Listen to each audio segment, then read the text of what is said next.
está me ouvindo, porque às vezes é meio desnecessário o microfone. Está dando para ouvir legal aí os fundos? Está tranquilo?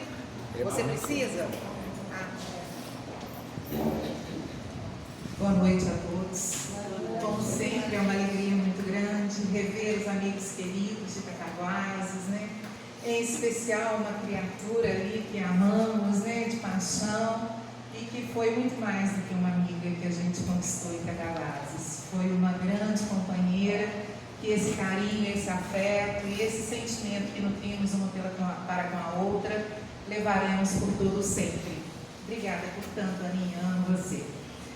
E hoje, o tema que nos foi proposto, né? Hoje nós estamos abrindo o mês espírita para a AME, né? Comemorando os 160 anos dessa obra, O Céu e o Inferno, ou A Justiça Divina segundo o Espiritismo, né? 160 anos depois. A obra foi lançada em 1º de agosto de 1865 e no agosto próximo comemora 160 anos, né? Então a gente já inicia o ano comemorando essa obra de Kardec.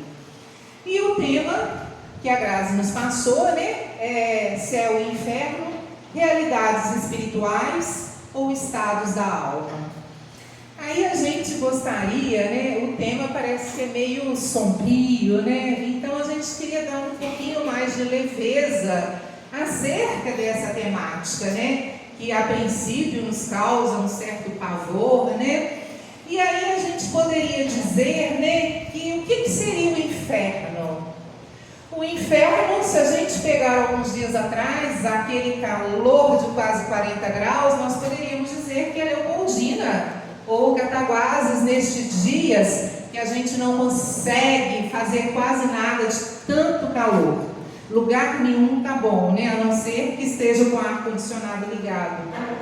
Mas nós também podemos dizer que inferno pode ser aqui em Cataguases, quando as águas do rio Pomba transbordam e alagam inúmeras casas, né, na beira-rio, onde as famílias perdem tudo aquilo que tem dentro de casa. Nós estivemos aqui e pudemos assistir um episódio desses, que é realmente um verdadeiro inferno para essas pessoas.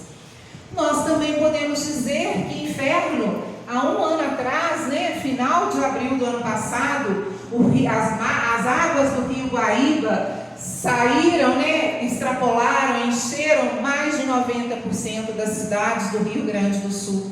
E todo o país e até mais, né, outros países se solidarizaram com o sul do nosso país, né, diante daquelas enchentes. Tantas pessoas desabrigadas, quantas fábricas, né, que perderam tudo, tiveram que fechar porque não tinham condições mais. Mas também podemos dizer que inferno são aqueles que estão na faixa de Gaza, na Ucrânia, no Iraque. Então, da mesma forma que se a gente escolhesse vir aqui de falar sobre Saci Pererê, a cuca, o bicho de 7 cabeças, isso também não passam de algumas alegorias. Inferno, na verdade, não é um determinado espaço físico na nossa dimensão. Então a gente vai ver no decorrer do estudo que inferno e céu são estados íntimos, são aquilo que nós construímos no nosso interior e não um espaço físico. Nós espíritas temos o hábito, né, de falar que a gente gostaria muito de ir para o nosso lar, que é uma colônia espiritual, né, que André Luiz dita, né, através da obra da psicografia de Chico Xavier, e a gente fica encantado, né? Quem não quer ser acolhido no nosso lar? Mas, se a gente parar para estudar, o nosso lar e o umbral são colônias que estão muito próximas, inclusive da cidade do Rio de Janeiro. Então, o nosso lar está sobreposto à colônia do umbral. Então, a gente vê que não existe o inferno, né? O céu lá em cima e o inferno cá embaixo, que a gente até divide dessa forma, né? Isso, na verdade, não é dessa forma. Nós podemos citar o exemplo, né, de, por exemplo, no Rio de Janeiro, aquela zona sul, como o nosso lá, e a favela da Rocinha, vamos dizer assim, onde uns conseguem, né, quem está na zona sul consegue vislumbrar quem está na favela da Rocinha, mas são realidades totalmente distintas uma da outra. E aí, para a gente falar, né, de obras da doutrina, uma das obras da doutrina espírita, não tem como a gente não ir na origem. Livro esse que foi o primeiro a ser lançado por Kardec e que na data de ontem completamos 168 anos de luz para a humanidade. Há 168 anos atrás, exatamente no dia 18 de abril de 1857, Kardec publicou para nós a primeira edição do Livro dos Espíritos. E aí, esse conteúdo foi dividido em 4 partes. A primeira, que trata das causas primárias. A parte segunda, que trata do mundo espírita, ou mundo dos espíritas. A parte terceira, que trata das leis morais. E a quarta parte, que trata das esperanças e das consolações.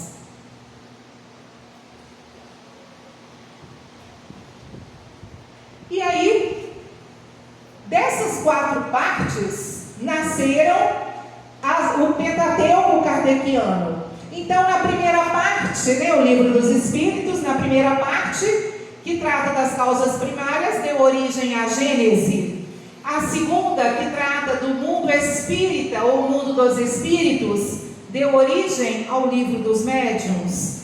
A terceira parte, que trata das leis morais, originou o Evangelho segundo o Espiritismo. E a quarta e última parte, das esperanças e consolações, obra essa que estamos, vamos estudar no mês espírita deste ano aqui em Cataguases, que é o Céu e o Inferno, que completa nesse ano 160 anos. E é interessante, porque o que a gente tem visto muito nas tribunas, né? A gente tem visto muito vários tipos de pessoas, né, que têm trazido para nós a neurociência, a física quântica, conceitos,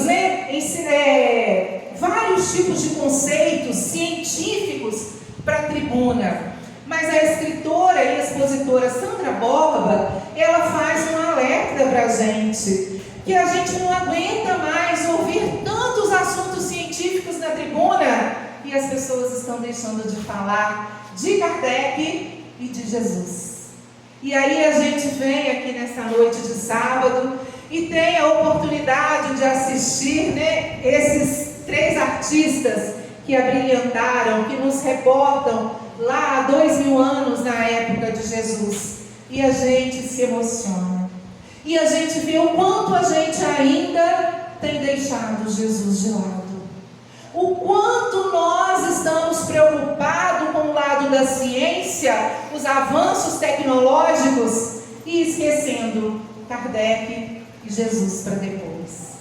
Então é importantíssimo que a gente traga Kardec para as nossas tribunas espíritas, que a gente fale do Evangelho de Jesus, dos ensinamentos desse mestre nos nossos estudos, nas nossas palestras.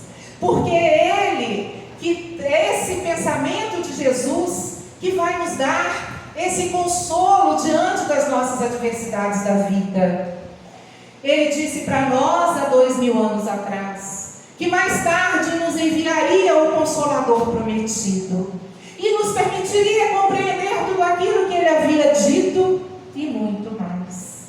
E aí a gente vê, que sem esse Consolador nas nossas vidas, como que seria tudo muito mais difícil? Como que uma mãe sobreviveria ao saber que um filho que desencarnou por overdose, ele vai para o inferno e nunca mais ela poderá ter contato com esse filho amado? Como uma mãe saber que um filho que desencarnou pelas vias do suicídio e foi destinado ao inferno, E também ela não poderia retornar. Teria condições dessa mãe viver no céu e saber que os seus amores nunca mais poderiam encontrar com ela? Porque foram separados por uma fatalidade? E aí tudo se acabaria com a morte do corpo físico? E a gente vê que não é dessa forma. Indo lá na última parte do Livro dos Espíritos, na questão 1011, que já trata dessa parte das esperanças e consolações, Kardec pergunta: um lugar circunscrito no universo está destinado às penas e aos gozos dos espíritos, de acordo com os seus méritos? E os espíritos nos respondem: as penas e os gozos são inerentes ao grau de perfeição do espírito. Cada um traz em si mesmo o princípio da sua própria felicidade ou infelicidade.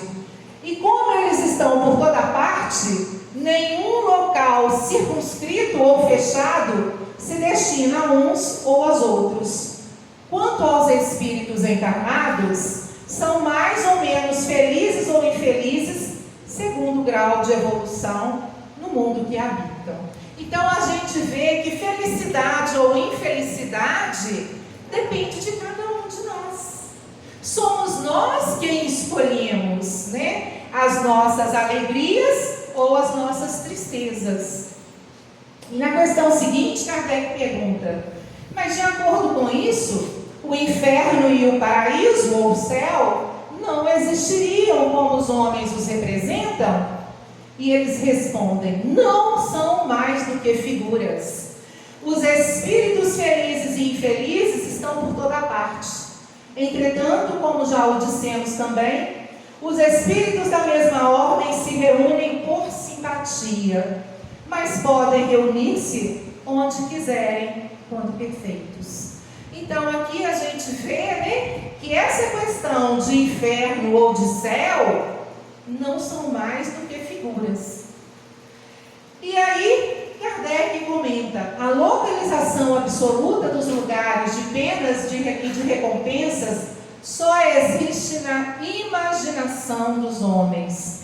Provém da sua tendência de materializar e circunscrever as coisas, cuja natureza infinita não podem compreender.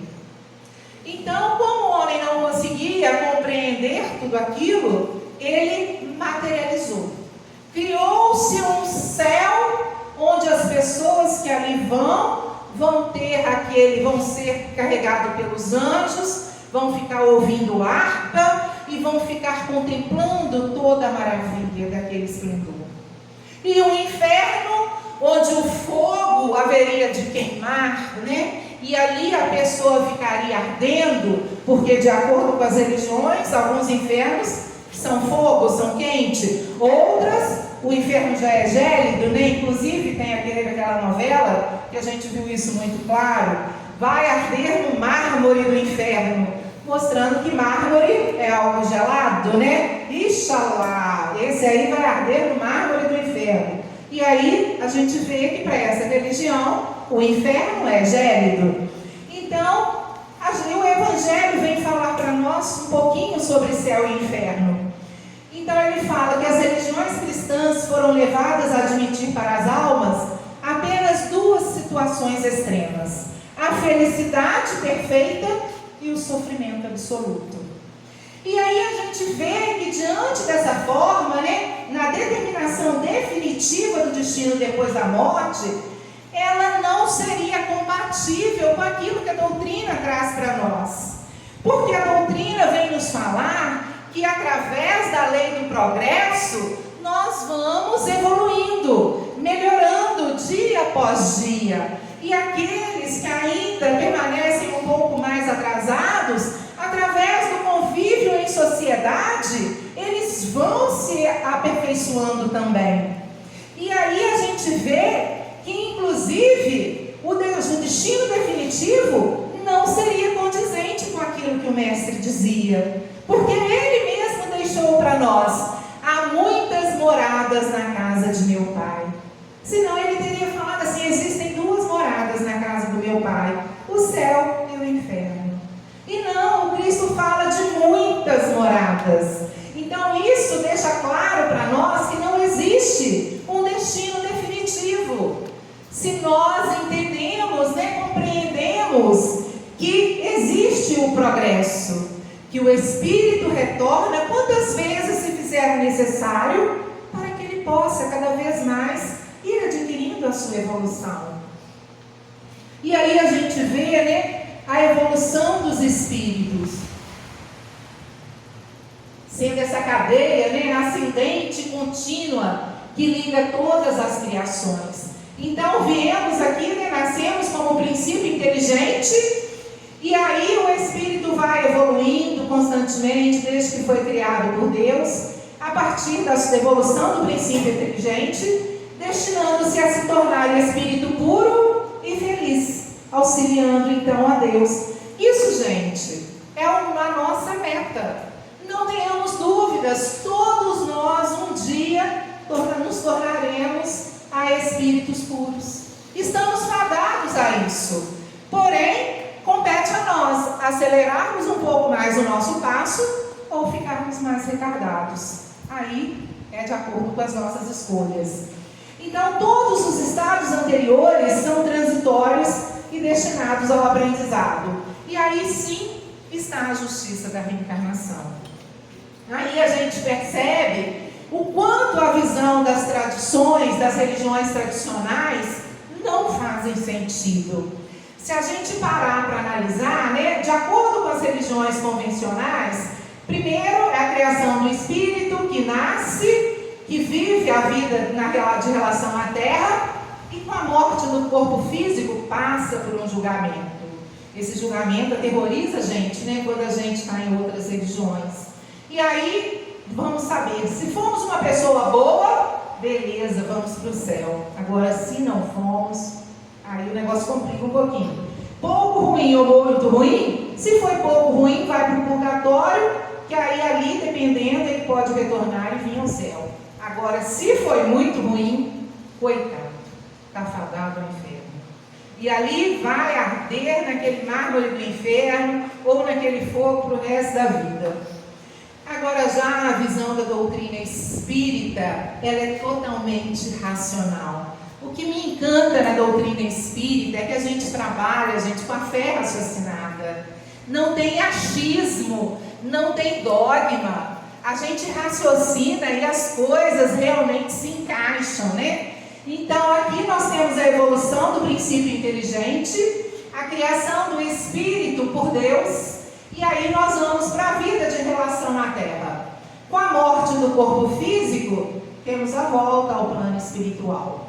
Necessita de novo ciclo de aprendizado na matéria? Sim, aí vem a reencarnação. E aí retornamos novamente esse ciclo de aprendizado. Quando a gente já fizer isso inúmeras vezes, e a gente chegar a um ponto de que já não precisamos reencarnar mais, aí nós vamos continuar a nossa evolução no plano espiritual. Nós não vamos estacionar em nenhum céu, não. Porque, como dizia Jesus, meu Pai trabalha e eu trabalho incessantemente. Então, esse céu paradisíaco, aquele marasmo, aquela coisa, aquele lugar onde ninguém faz nada, não tem lógica. É totalmente, é contrassenso. Não tem cabimento uma coisa dessa. E aí, ainda assim, continua a evolução no plano espiritual, até a construção eterna do conhecimento e da felicidade, auxiliando a Deus. Há pouco tempo, agora ao próximo, nos pediu que fizéssemos um estudo, e aí nós nos embasamos na obra A Caminho da Luz. E ali a gente pôde ver que antes da construção do planeta Terra, Jesus teve apenas 2 reuniões com os outros espíritos do mesmo grau evolutivo que ele, até que ele pudesse formar o planeta e ser o nosso arquiteto do planeta Terra. E ele então, aceitou a missão de Deus, de ser médium de Deus no planeta Terra, porque ele queria continuar a sua evolução. Ele queria melhorar cada vez mais. Gente, se Jesus quer melhorar cada vez mais, imagina nós. E muitos ainda acham que vão sair daqui espíritos puros nessa encarnação. onde nós ainda somos todos no mesmo nível. Todos ainda temos a condição de espíritos imperfeitos que estamos no mundo de provas e expiações. Então a gente vê que a gente não perde, a gente continua trabalhando cada vez mais. E é através desse trabalho contínuo que a gente vai progredindo, que a gente vai evoluindo. E aí a obra desse ano, né, que a gente está homenageando, ela na verdade elas são dois nomes, né? O céu e o inferno, ou a justiça divina segundo o Espiritismo. E o que a justiça divina segundo o Espiritismo fala para nós? Em primeiro lugar, nós vamos ver os atributos de Deus. Que Deus é bom, Deus é justo, Deus é misericordioso, Deus é o Criador e sabedor de todas as coisas. Pergunta número 1 do Livro dos Espíritos: que é Deus? Causa primária de todas as coisas. Então, Ele sabe de tudo. Ele é a mais pura expressão do amor infinito. Então, se Deus, sendo tudo isso, Ele não permite, se nós que ainda somos pais imperfeitos, não oferecemos uma pedra a um filho que pede peixe, que dirá Deus, que é o Pai de todos nós, que é o Criador, como que Ele permitiria o sofrimento a uma parte dos seus filhos que fossem destinados ao inferno e ali ficariam sofrendo para o resto da vida? Não teria lógica. E aí então a justiça divina vem nos mostrar que tudo isso seria injusto, esse destino eterno da bem-aventurança ou do sofrimento, pois somos seres únicos em diferentes níveis evolutivos. E aí então a reencarnação, como esse princípio básico do Espiritismo, vem nos possibilitar a correção de nossas imperfeições e de evoluirmos em direção ao amor de Deus, o que hoje está representado na lei do progresso. Então, somente através da reencarnação que nós vamos burilando esse espírito ainda tão imperfeito em busca da nossa tão sonhada e almejada evolução. E aí então, eis que vamos entrar na obra O Céu e o Inferno. Como nós dissemos, esse ano nós completamos 160 anos da obra.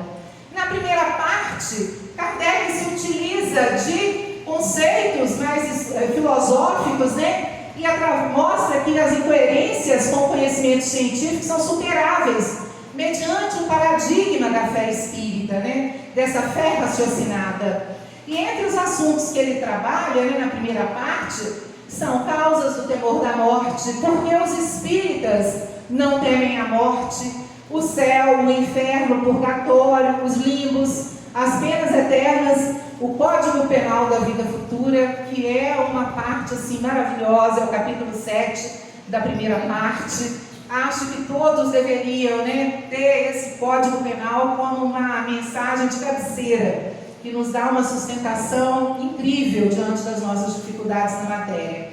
E na segunda parte, são dezenas de diálogos entre Kardec e diversos espíritos que relatam para nós, que narram as impressões que trazem do além-túmulo. Então, nessa obra, nós vamos ver, ali eles falam para a gente sobre o céu. A palavra céu aplica-se em geral a esse espaço indefinido que circunda a Terra, e mais particularmente a parte que fica acima do nosso horizonte. Os antigos acreditavam na existência de vários céus superpostos, compostos de matéria sólida e transparente, formando esferas concêntricas cujo centro era a Terra. Essa ideia, devido à insuficiência dos conhecimentos astronômicos na época, foi a de todas as teofanias que fizeram dos céus assim escalonados nos diversos graus da beatitude. O último era a morada da suprema felicidade. Então a gente vê que, segundo a opinião mais conhecida, havia 7 céus, Tem até uma música do Kid de Abelha, do sétimo céu, mostrando que ali era o estado da bem-aventurança, Os muçulmanos já acreditavam em 9 céus. E em cada um, o mais alto representa a mais pura felicidade. E o que a obra fala para nós sobre o inferno? Em todos os tempos, o homem acreditou na vida futura, que ela devia ser bem-aventurada ou desventurada, em razão do bem ou do mal que se realizava aqui embaixo. Porém, a ideia que se faz dessa vida futura está em relação ao desenvolvimento do senso moral e as noções mais ou menos exatas que possui do bem e do mal. Penas e recompensas são reflexo dos seus instintos predominantes. Então, acreditava-se que, de acordo com as atitudes, a pessoa sofreria, as penalidades, ou as recompensas. E enquanto o homem for dominado pela matéria, ele só pode só imperfeitamente compreender a espiritualidade. E é por isso que faz das penas e dos gozos futuros mais material do que espiritual. Ele imagina que se deve beber e comer melhor no plano espiritual do que aqui na terra, que as coisas do lado de lá devem ser bem melhores. E eles chegam a certo nível que nas crenças referente ao futuro, uma mistura de espiritualidade e de materialidade. E é assim que o lado da beatitude contemplativa, ele coloca um inferno com torturas físicas. Então existe até uma historinha, de que Deus convida um homem para poder conhecer o céu e o inferno. E primeiro eles adentram numa primeira sala, e ali eles veem várias pessoas famintas, sendo que ao centro ficava um vasilhame muito grande, com uma sopa suculenta, que cheirava um cheirinho muito bom, e todos tinham em suas mãos uma colher de um cabo muito comprido, que permitia eles colocarem até o vasilhame, onde se encontrava aquela sopa. Porém, eles não conseguiam trazer nas suas bocas. E isso gerava uma dor muito grande, porque eles morriam de fome, enquanto o alimento estava ali e ninguém conseguia comer. E aí Deus disse para o homem: aqui é o inferno. E todos muito tristes, muito amargurados, com muita fome. E eles saem e Deus leva ele no outro local. E ali chegando, veio a mesma sala, com o mesmo caldeirão no centro, e as pessoas felizes, alegres, conversando umas com as outras, saciadas, e com as mesmas colheres no braço. E o homem vira para Deus e fala: mas eu não entendo. O quadro é o mesmo, sendo que no primeiro, aí Deus fala: aqui é o céu. E ele fala: mas qual a diferença? O local é o mesmo, a mesma situação. No inferno eles estão com uma aparência terrível, todos esfomeados, tristes, brigando uns com os outros. E aqui, esse lugar de harmonia, de paz, esse ambiente tão pacífico, todos alimentados. E Deus então fala: mas você não entendeu? É que aqui eles aprenderam a alimentar uns aos outros. Então aqui reina a solidariedade. Então isso mostra, essa historinha, ela vem ilustrar para nós que não é um espaço físico, é aquilo que nós temos dentro de nós. Quando a gente é solidário, quando a gente compartilha das dificuldades do outro, a gente divide as dificuldades com aquela criatura, as nossas dificuldades elas vão diminuindo. E a gente vai resolvendo os problemas pouco a pouco. Agora, quando impera o egoísmo, eu só quero pensar em mim, eu só quero me alimentar, eu não penso em momento algum em alimentar o meu companheiro, aí as coisas ficam mais difíceis. E André Luiz, na obra Libertação, esse que é considerado o repórter do mundo espiritual, ele fala para nós: a rigor, não temos círculos infernais, de acordo com os figurinos da antiga teologia, onde se mostram indefinidamente gênios satânicos de todas as épocas, e sim esferas obscuras em que se agregam consciências embotadas na ignorância, cristalizadas no ócio reprovável ou confundidas no eclipse temporário da razão. Desesperadas e insubmissas, criam zonas de tormentos reparadores. Semelhantes criaturas, no entanto, não se regeneram à força de palavras. Necessitam de amparo eficiente, que lhes modifique o tom vibratório, elevando-lhes o modo de sentir e de pensar. Então a gente vê que para essas pessoas, né, não adianta apenas palavras. É preciso que a gente possa contribuir, né, para modificar esse tom vibratório e fazer com que eles elevem o modo de sentir e de pensar. Porque a gente sabe que tudo na nossa vida se origina no pensamento. Antes de uma atitude equivocada, primeiro ela nasce no nosso pensamento.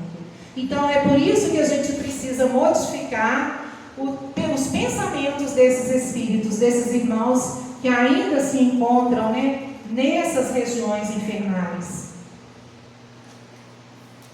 E aí nós vamos ver um pouquinho, né, do que a obra então finalmente fala para nós. Que paraíso, né, o céu ou o inferno, e até mesmo pegando um pouquinho do purgatório, que também está escrito nessa obra, nós vamos ver que não é um lugar determinado. Não são realidades. Não é um determinado local no plano físico, mas estados da alma. Então a gente entende que o céu não é aquele local onde ninguém faz nada. Ô gente, porque se fosse, sinceramente, eu nunca queria ir para lá. Semana passada eu tive um problema, eu tenho um problema grave nos joelhos. Semana passada piorou. Eu fiquei 4 dias de atestado, o médico falou que eu precisava de repouso absoluto. Eu já estava enlouquecendo de ficar em casa sem fazer nada. E aí vocês imaginam a gente ficar o resto da vida no lugar sem fazer nada? Não tem coerência. Se o nosso modelo, o nosso guia é Jesus e ele fala que trabalha incessantemente, como que a gente pode pensar num céu onde a gente vai ficar olhando só os anjinhos tocarem harpa? Uma vida totalmente parada como essa. Então, paraíso ou céu é local de quem pratica o bem, de quem trabalha no bem. Aí sim a pessoa está com a consciência tranquila. E inferno não é esse lugar onde a pessoa queima no fogo eterno ou arde no mármore do inferno, mas é a consciência pesada, local onde se reúnem aqueles espíritos sofredores, aqueles que ainda coadunam com o mal, com os erros, com as trevas. E o purgatório, o que seria o purgatório? É aquele local onde se reúnem espíritos imperfeitos para expiarem suas faltas. Quem, gente, que está no purgatório? Nós. O que seria o purgatório aqui? O planeta Terra. Um local onde espíritos imperfeitos estão para repararem as suas faltas, para se reajustarem, se reequilibrarem, até que, lembram daquele círculo que eu coloquei? Eles tenham condições de chegar lá e não precisar mais reencarnar aqui entre nós, né? Dr. Bezerra de Menezes foi convidada por Maria de Nazaré a trabalhar com ela nas alturas, mas ele ainda pediu que ficasse por aqui mais alguns tempos, por amor a cada um de nós. Então muitos retornam sem precisar reencarnar mais. E aí o capítulo 7, como nós dissemos, esse Código Penal da Vida Futura, do céu e do inferno, ele vem dizer para nós que o sofrimento, ele está ligado à nossa imperfeição. Quanto mais imperfeitos, mais vamos sofrer. Quanto mais nós melhorarmos e trabalharmos nas nossas mazelas, nas nossas más tendências, igual Kardec deixa para nós, né, a doutrina nos deixa esse legado, reconhece-se o verdadeiro espírita pela sua transformação moral e pelo esforço que ele emprega para domar as suas más tendências. Quanto mais nós lutarmos, menor será o nosso sofrimento. Toda imperfeição e toda falta carrega consigo o seu próprio castigo, por suas consequências naturais e inevitáveis, como a doença é consequência de todos os excessos. Eu, por exemplo, sou assistente social de um centro estadual de atendimento especializado, que é o Hiperdia. Atendemos muitos pacientes de Cataguases, porque o centro é regional. Então, as pessoas que não, aqueles diabéticos que não seguem a dieta de acordo com o que a nutricionista passa, elas vão sofrer. Alguns chegam chegam com os pés amputados, a perna, outros já perderam a visão. Por quê? Porque Deus é injusto? Não, gente. Porque não seguiram as recomendações da equipe multidisciplinar para que ele tinha que ter com a sua doença. E aí, quando chega a dor, nada mais é do que consequência dos excessos. O tédio, né, e da ociosidade. Então, sem que haja condenação especial para cada falta e cada indivíduo. Kardec vem nos falar, né, no Evangelho segundo o Espiritismo, no capítulo 5, Bem-aventurados os aflitos, que 90% das nossas aflições aqui na matéria são oriundas desta atual encarnação. Apenas 10% são de vidas pretéritas. E aí a gente vê o quanto a gente ainda vem cometendo erros. Apesar de todo esse conhecimento que a doutrina nos traz, nós continuamos errando. Nós ainda cometemos equívocos, mesmo tendo esse conhecimento todo. E aí a gente vê que todo homem pode se desfazer de suas imperfeições por efeito da sua vontade. Ele pode se poupar dos males, que são as consequências, e garantir a felicidade futura. E aí a gente vai ver os espíritas falando, mas com poucos têm essa boa vontade. E aí nós estamos, esses tão poucos, que ainda não temos essa boa vontade de lutar contra as nossas imperfeições.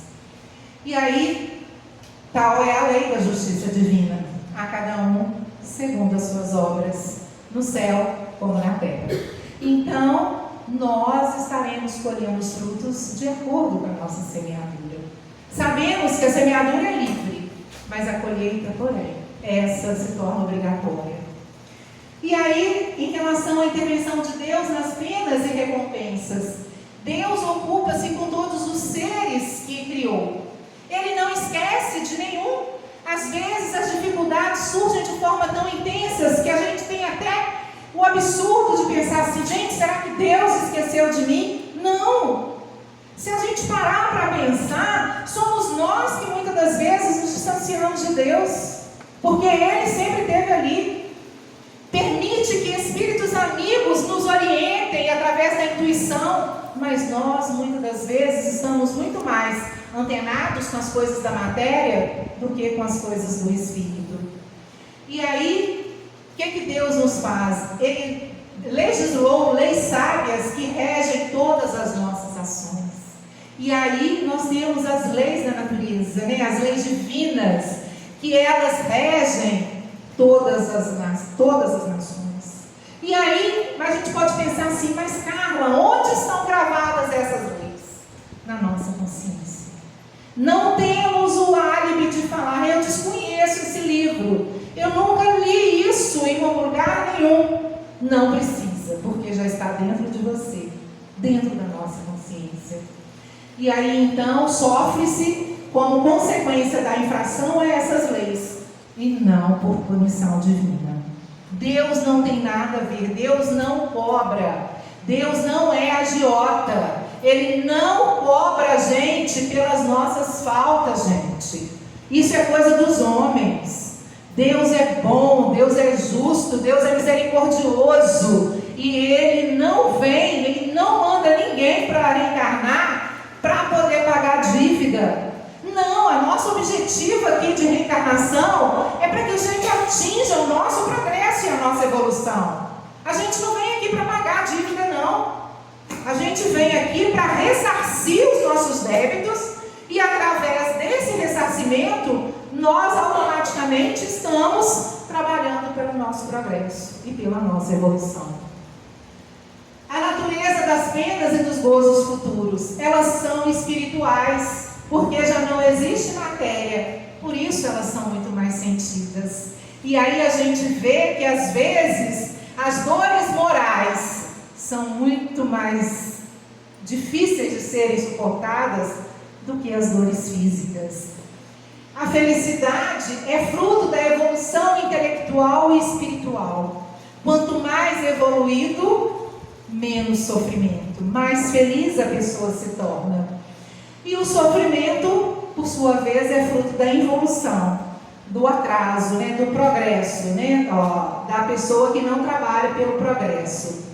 As penas temporais, né, à medida que os espíritos vão se depurando, eles encarnam em mundos cada vez mais perfeitos, até que se tenham despojado totalmente da matéria. Quem de nós não está ansioso para reencarnar no mundo de regeneração? Todos nós, né? Só que ninguém vai estar no mundo de regeneração se não trabalhar a regeneração em si mesmo em primeiro lugar. Porque só assim nós estaremos aptos para estarmos no mundo regenerado. E aí, expiação e arrependimento. A pessoa que se arrepende não quer cair mais no mesmo erro. Não, eu não quero passar por isso novamente. Eu sei a dor que isso me causou. E aí, então, se ela pode passar tanto no estado espiritual, quando ela pede uma nova encarnação, junto daquelas pessoas que ele lesou, que ele traiu, que ele lapidou, né? Então a gente vê que a pessoa no mundo espiritual pede essa oportunidade, como também no estado corporal, quando ela começa a querer melhorar-se. E às vezes a gente vê o quanto isso, a pessoa já vem com essa predisposição de evoluir. Às vezes a gente conhece pessoas que passam por provas tão difíceis, que a gente para e pensa, mas como que a pessoa consegue?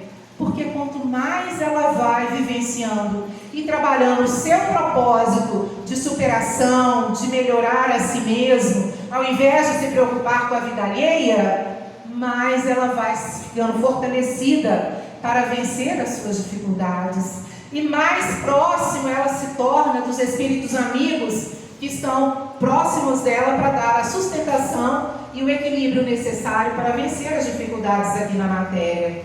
E aí a gente vai ver nessa obra que é preciso que a gente passe por esses 3 processos para que a gente possa ficar livre de determinada falta. Primeiro passo é o arrependimento. Se a pessoa não se arrepender de fato daquele erro, daquele sofrimento, daquele equívoco, não adianta. Ah, eu estou fazendo isso porque meu pai, minha mãe me pediu, minha namorada, minha mulher, meu filho. Não adianta. Né? Nós que somos mães, o que a gente não faria por um filho que a gente vê que permanece no erro? Mas não adianta a gente querer. É preciso que cada um deles queira, se arrependam do que fez e queiram mudar. E aí, depois de se arrepender, eles vão passar pelo processo de expiação, de viver na própria pele, de sentir no corpo físico tudo aquilo que ele lesou o outro, tudo aquilo que ele fez o outro sofrer, para que depois então ele possa ter condições de reparar. Aí sim nós estamos liberados de determinada prova, de determinado sofrimento. Só depois de passarmos por essa trilogia que nós estaremos livres. E quanto tempo demora isso, Ana Carla? Aí a gente vê que a duração das penas não é eterna. Então, por isso, mais uma vez, não faz sentido ninguém ficar no inferno para o resto da vida. Porque a duração das penas, ela termina quando se anula a causa que lhe deu origem. Nós sempre falamos que o nosso planeta Terra é um grande educandário das almas. Educandário, a gente pensa em escola. Escola, se a gente não passa em uma determinada disciplina, os professores aqui, a minha, pessoal da educação, se eu não passo em português, o que eu vou fazer? Eu vou fazer, como é que fala? Dependência, não dou o nome não, né? Dependência, eu vou ficar em dependência. Enquanto eu não aprender português, eu não vou conseguir passar de ano. E aqui é a mesma coisa. Se eu tenho dificuldades no meu ramo financeiro, na minha vida financeira, enquanto eu não aprender, mesmo assim, a lidar com o dinheiro, sem que eu seja escrava dele, mas fazendo daquele recurso que me foi confiado algo de produtivo, alguma forma de auxiliar o meu próximo, eu vou continuar tendo dificuldades na minha vida financeira. Agora, no dia que eu aprendi a disciplina, eu mesmo tendo dificuldade dificuldade, o pouco que eu tenho eu reparto com aquele que nada tem, aí eu estou liberada. Aí não que eu vá viver uma vida esbanjando dinheiro, mas as dificuldades vão cessar. Porque a gente já aprendeu a lição da mesma forma que a gente passa de ano quando a gente consegue aprender português. E aí, Kardec, na questão 987, ele vem falar para nós: o homem que não faz mal, mas também nada faz por melhorar, tem de recomeçar uma nova existência de natureza idêntica. Ou seja, com as mesmas provas, que ele ainda não aprendeu a matéria. Para que ele aprenda, porque aí na hora que ele aprender, essa parte já vai estar superada. Ele pode até adquirir dificuldades em química, em física, mas português ele não vai ter problema mais. E aí a gente sabe, né, que o nosso planeta Terra está passando por um momento de regeneração, por um período de transformação, onde o nosso mundo vai deixar de ser mundo de provas e expiações para se tornar um mundo de regeneração. Aqui a gente vê que o mal ainda tem uma tendência muito grande, mas aqui não. Aqui o bem há de prevalecer nos mundos regenerados. E aí a terra então será a habitação dos bons. Aí nós podemos dizer que nós vamos morar nos céus, né? Porque as pessoas que aqui estarão promoverão cada vez mais o progresso do nosso planeta. Enquanto que os maus, aqueles que por mais que a vida esteja impulsionando eles para o bem, eles ainda se concatenam com o mal, ainda preferem escolher os erros do mundo. Esses então realizarão tarefas penosas, serão encaminhados para outros planetas e ali auxiliarão no progresso desses novos mundos, onde com o que eles já aprenderam, eles poderão auxiliar aqueles que ainda nada sabem. E aí então, quando a terra houver se transformado em morada do bem, o homem deixará de ser infeliz e a paz reinará no planeta Terra. Aí a gente fala, mas que paz é essa? Certa vez, um rei pediu a todas as pessoas, artistas daquela aldeia, que fizessem, que ele queria um quadro que pudesse descrever a paz perfeita. E várias pessoas se inscreveram, várias obras chegaram para participar do concurso. E entre todas ele selecionou duas. A primeira, um lago límpido, onde aquelas águas cristalinas refletiam tudo o que estava no entorno. As montanhas, o verde das árvores, o céu azul, as nuvens, tudo se refletia naquele lago. Era a mais perfeita calma, a mais perfeita paz. E a outra obra que ele ficou em dúvida, também tinha montanhas, mas um pouco diferente. As montanhas tinham poucas árvores e o céu estava muito tumultuado com trovões, com raios, relâmpagos. E entre aquele cenário, as águas embaixo muito agitadas, ele percebe que no meio todo aquele cenário muito tenso, existia um ramo que saía da encosta de uma montanha, e no fundo desse ramo, ali tinha um ninho e se encontrava um passarinho na mais perfeita paz. E ele então escolheu essa segunda obra, porque ele disse para todos os presentes, mas como assim? Se o primeiro quadro passava uma paz tão grande para todos nós. E ele então fala que a paz não é só aquele local onde nada acontece à sua volta. A verdadeira paz é aquela quando mesmo que o mundo em torno de nós esteja totalmente agitado, totalmente revirado, nós ainda assim conseguimos permanecer como esse passarinho na mais perfeita paz, sem deixar que o exterior afete o nosso interior. Aí sim, nós estaremos no céu. Muita paz a todos, que Jesus nos abençoe hoje e sempre. Ah, gente, até trouxe, esqueci. A gente fala um pouquinho, né, Aninha? O livro, né, O Céu e o Inferno, eu acho que é um livro que todos devem ter. Todos devem fazer uso dessa leitura, porque é realmente uma maravilha, uma bênção. E a gente só tem a agradecer Kardec, né, por ter deixado esse Pentateuco para nós.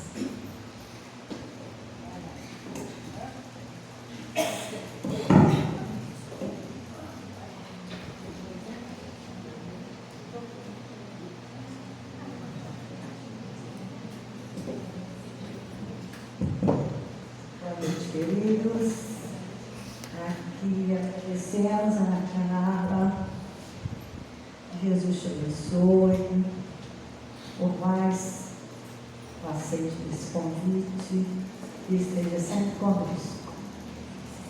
E agora a gente vai fazer a prece, né, de encerramento deste, mas o próximo será lá na Anitta, no bairro Beira-Rio. É a continuação da comemoração do mês espírita. E logo depois a gente tem um sorteio de 2 livrinhos e vamos sintonizar com o Mestre Jesus, com Deus nosso Pai, Criador de tudo e de todos, Senhor de nossas almas, com Maria Santíssima, Mãe de toda a humanidade, e agradecer por mais este momento, desse banquete espiritual que acabamos de receber. Agradecemos, Mestre, pelas suas bênçãos, nos envolvendo neste recinto e com certeza dispersando por toda esta rua, por todo este bairro, por toda a nossa cidade e região. Agradecemos, Jesus, a sua presença, que se faça em todos os hospitais, creches, asilos, orfanatos, educandários, clínicas psiquiátricas, clínicas de recuperação, a todos os presídios e penitenciários, levando a cada coração, Senhor, paz, harmonia, resignação, esperança e fé. Envolver esses corações, Senhor, irmãos nossos queridos. Pedimos também pelos nossos queridos que se encontram na pátria espiritual, que eles tenham recebido como nós recebemos hoje esse alimento espiritual. E rogamos para aqueles irmãos também que retornarem à pátria espiritual durante esta semana, que eles sejam recebidos por seus queridos, seus afetos que os antecederam. E rogamos, Jesus, que conforte, console aqueles que aqui ficaram. Assim, Senhor, com esse agradecimento, nós pedimos permissão para encerrar este momento maravilhoso de bênçãos. Que assim seja, graças a Deus. Agora a gente vai fazer